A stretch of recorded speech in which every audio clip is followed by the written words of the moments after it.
Yo, what's going on YouTube? It is your boy GZTV back with another video. Unfortunately, this will be the only video for today. Tomorrow we're doing two videos. Announcement, I opened those packs. I know you guys are going to hate me for it. I opened those packs from 2K, like the free offer ones. Or not free. They're not fucking free. That's probably why you guys are going to hate me for it. But I bought the two All-Star packs. We're going to do two All-Star gameplays right before Season 6 starts. I figured I'd do that. We're not going to be watching movies this week. We're going to be doing a lot of 2K content because I don't know if the game deserves it, but yeah. Anyways, we're here to talk about the 44th episode of The Sopranos. It's the 5th of the 4th season. I feel like we are zooming. Obviously, we're doing a lot of episodes as of late because of All-Star break and not having NBA basketball. It's probably going to be the same in the summer. We're going to be doing a lot of recaps and whatnot, or not recaps, episode reviews and all that stuff. So let's get into it. We're going to talk about what happened. There's a couple of new characters. Let's go, man. So getting into kind of what happened, I gotta leave here in like an hour 15. I'm going to try to bang this video out. That sounded weird. And watch the next episode of Sopranos. I'm kind of stressed about school, guys, but we're okay, I guess. But let's get into what happened. So Adriana realizes that her club is not entirely hers, as the back rooms are freely used by Tony and his crew for business. They're kind of using it as a front. They're kind of using it as like an innocence type of thing. You guys know how the mafia works. They do it with Satrials. They do it with Bada Bing, although Bada Bing seems a little less innocent, obviously. They did it with the doctor's office, with Corrado, June, whatever you want to call them.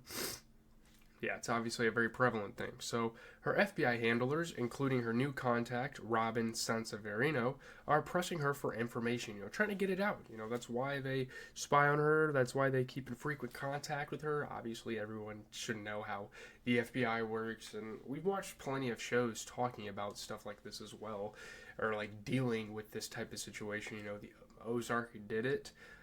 Marty had the FBI agent. I don't know if that happened in Breaking Bad. I don't think it did. No, it didn't, because they didn't catch Walter until like late in the series. But anyway, so they tell her that Christopher's associating with dangerous criminals and she can help them. They also cause her to doubt that Richie and Pussy are in witness protection. Obviously, she's super naive. Like, she doesn't even know the full story on a lot of the stuff that's happening. She doesn't know that these people actually aren't in witness protection and that they're possibly dead at this point. I mean, obviously the FBI doesn't have like concrete evidence as to where, Richie and Pussy are, but yeah, so obviously she's starting to doubt things. She's starting to feel kind of betrayed maybe.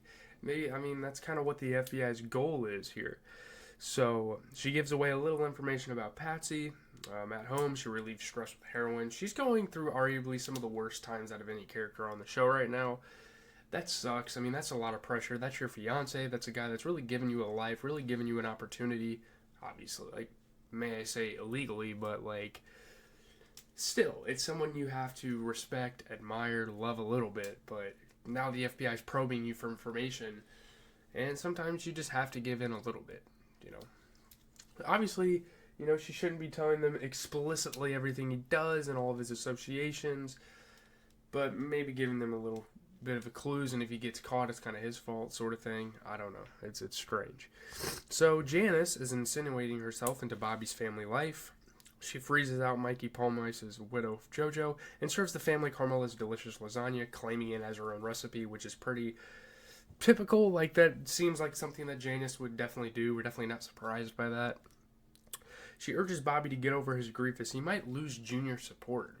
Like, he needs to still be present in Junior's life. He still has kind of a duty to serve.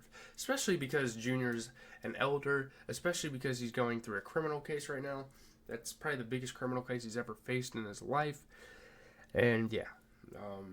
Obviously, Bobby, like, you don't want to prod Bobby too much because he is going through a hard time. And he doesn't want Janice to...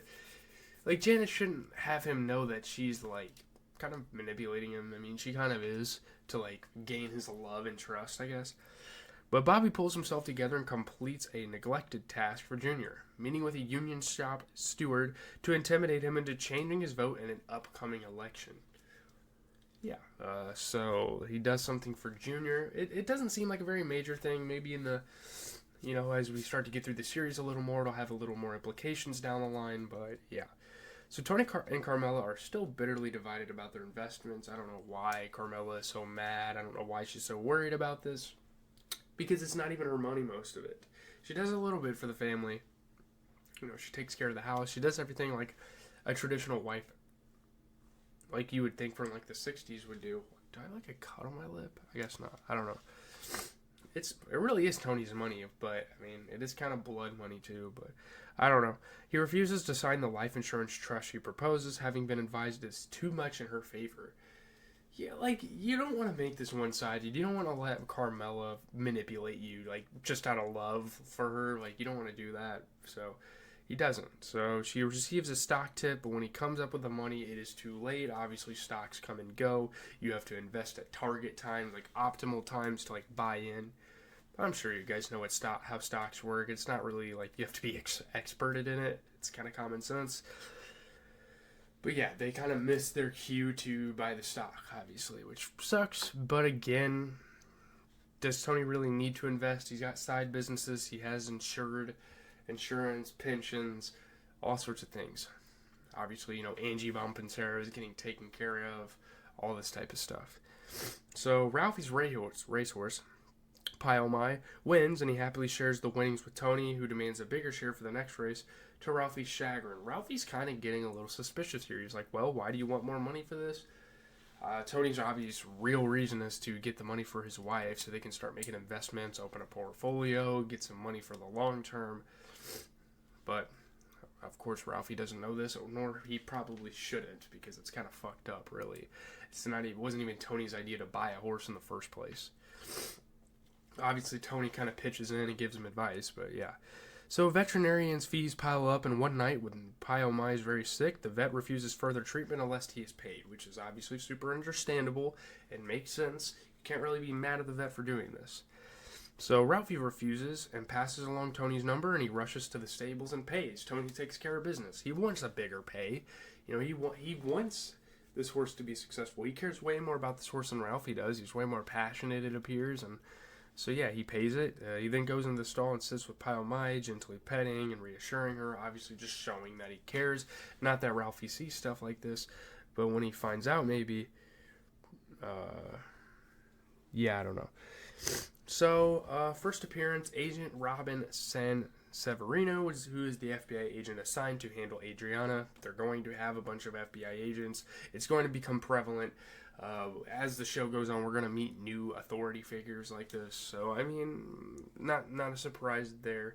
She's obviously tasked with handling the Adriana situation, which makes sense. I don't really have much to say. I think this was a pretty solid episode. It's going to be interesting to see a couple developments down the line. I've obviously already started watching, I think I've watched a good 20 minutes of the next episode. I'm not going to spoil it or anything because I know some of you guys haven't watched it. But, I don't know. I'm trying to think what are some things I could say that don't spoil it. What are some developments? Obviously, you know, the racehorse thing could still go on, and we'll see how Carmela feels against Tony. They kind of have a rift in their relationship. It'll be interesting. I got to get these clips together, get it out so I can watch the next episode of Sopranos, hopefully before my game, so I don't have as much to do. I know this is crazy. This video is probably not going to get out till 6:45, so that's kind of wild, but yeah, leave a like, comment, subscribe. As always, it has been GZTV, giving you guys the best content out there. Hopefully you guys enjoy. Try to get this out as soon as possible so I can get other things done. And yeah, obviously you're going to get a stream of this probably for pretty much the remainder of the week unless something comes up and I have content. I don't know. Peace out, guys.